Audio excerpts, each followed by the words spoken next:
এই পেলাই নমস্কাৰ দি পেলাই বেঞ্চত বহিলোঁ। বেঞ্চত যেতিয়া মই বহো মানুহবিলাকে এনেকৈ চালে।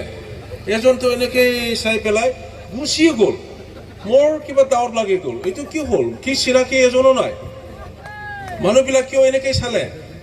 পিছত মই ক'লোঁ আপোনালোকৰতো ইয়াত মোৰ কাৰণে পাৰ্মিশ্যন মিটিং নহয়, মই মিটিং কৰিব নোৱাৰিম, পুলিচবিলাকে মোক কিবা এটা ক'ব পাৰে, ইয়াৰ কাৰণে মই জাষ্ট নমস্কাৰ দি পেলাই যাওঁ বুলি মই উঠি দিলোঁ। উঠি দিয়াৰ পিছত এজনে ক'লে, ছাৰ কিবা অসুবিধা হ'ব নেকি? থাপৰা নাহতে নমস্কাৰ হ'লে নাগিৰলা চাচিয়া বুবাই, ছাৰ অলপ অসুবিধা হ'ব নেকি বুলি ক'লে।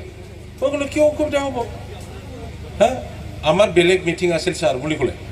এই এইটো আমাৰ মিটিং নহয় নেকি? নহয় ছাৰ, এইটো বিজেপিৰ মিটিং বুলি ক'লে। হে ভগৱান, কি কৰিম এতিয়া? একদম হেণ্ডছেক টেণ্ডছেক মাৰি পেলাই তেখেতসকলক কৈ আহিলোঁ যে উল্টা কৰি দে, হ'ব ছাৰ বুলি কৈ দিছে। তেনেকুৱা হ'ব পাৰে বুলি মই একদম ফ্লেগখন চালোঁ, দেখিলোঁ যে BPF। খুব ভাল পালোঁ। মই ইমান দিনত আপোনালোকৰ ইয়াত আহিব পৰা নাই, ভগৱানে কেনেবাকৈ ইয়াত অনাৰ নিচিনা হ'ল। ৰাস্তা দি গৈ থাকোঁতে কাষতে দেখি পেলাই সোমাব পালোঁ। আৰু মই আপোনালোকে চাওক, আমাৰ কোকৰাঝাৰৰ মোৰ ঘৰৰ ওচৰত 3টা হেলিকপ্টাৰ তাতে পাৰ্কিং হৈ আছে, ৰাতি তাতে থাকে। আৰু দিনৰ ৰাতিপুৱাৰ পৰা আমাৰ সমষ্টিৰ ওপৰে একদম উৰি আছে 3টা হেলিকপ্টাৰ। যোৱাকালি বহুত ডাঙৰ মিটিং কৰিম বুলি তেখেতসকলে ৰেলী লৈছে। চিফ মিনিষ্টাৰ আছে, 6জন কেবিনেট মন্ত্ৰী আছে, আৰু এই UPPLৰ চিফ আৰু সব নেতাবিলাক তাতে আছিল। কিমান মানুহ আছিল জানে? 4,500 লৈ পেলাই তেখেতসকলে বহুত ডাঙৰ ৰেলী হৈছে বুলি কৈ আছে। আমাৰ 15 লাখ আছে ইয়াত, 15 লাখ। এই 15 লাখত 4,500টো একো নহয়। আমি ডাঙৰ মিটিং কৰা নাই, আমি ডাইৰেক্ট গাঁওবাসীসকলৰ আমাৰ বাই ভনী দাদা ভাইৰ লগত চিধা গৈ পেলাই আমি কথা পাতিছোঁ।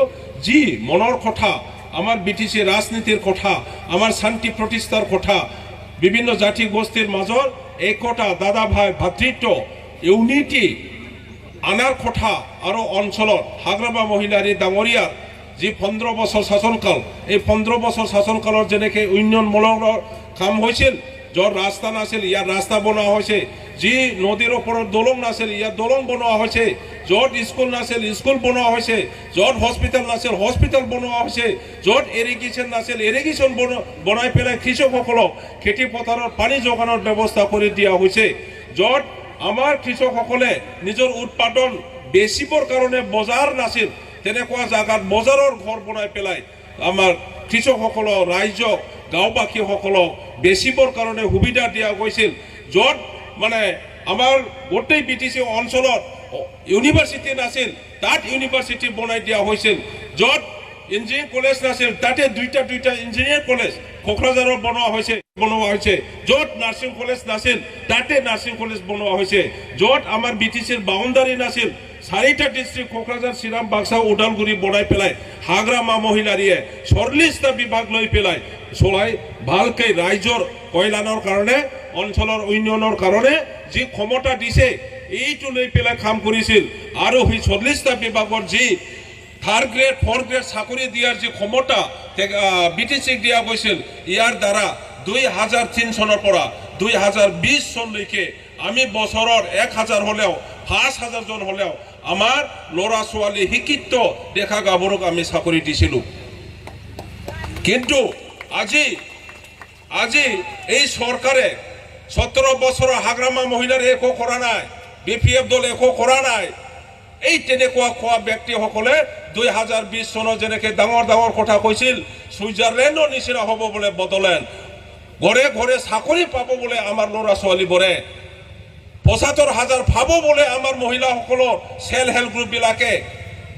এই তেনেকুৱা প্ৰলোভন দি পেলাই যি ভোট লৈ পেলাই 11টা মাত্ৰ জিকিছিল, আৰু 11টা মাত্ৰ জিকি পেলাই আমাৰ 17টা জিকা BPF দলক শাসন কৰিবৰ যি ভাৰ, সেইটো ভাৰটো নিদিয়াকৈ হায়াৰ লৈ পেলাই অন্য দল আমাৰ GSP যিসকলে BTC ভংগ কৰাৰ কথা কয় তেখেতসকলক MCLAক লগত লৈ পেলাই আৰু কংগ্ৰেছৰ MCLAক লগত লৈ পেলাই 4টা দল একগোট হৈ পেলাই আজি শাসন কৰি আছে এই তেখেতসকলৰ শাসনকালত আমি একো উন্নয়নমূলক কাম কৰাটো আমি দেখিবলৈ নাপালো নতুন এটা ৰাস্তা নবনালে নতুন এটা স্কুল নবনালে নতুন এটা হস্পিটাল নবনালে নতুন এটা ইৰিগেশ্যন নবনালে এই BTC অঞ্চলত তেখেতসকলে যেনেকৈ প্ৰতিশ্ৰুতি দিছিল ঘৰে ঘৰে চাকৰি দিয়াৰ কথা চৌকিদাৰ চাকৰি এতিয়ালৈকে এটা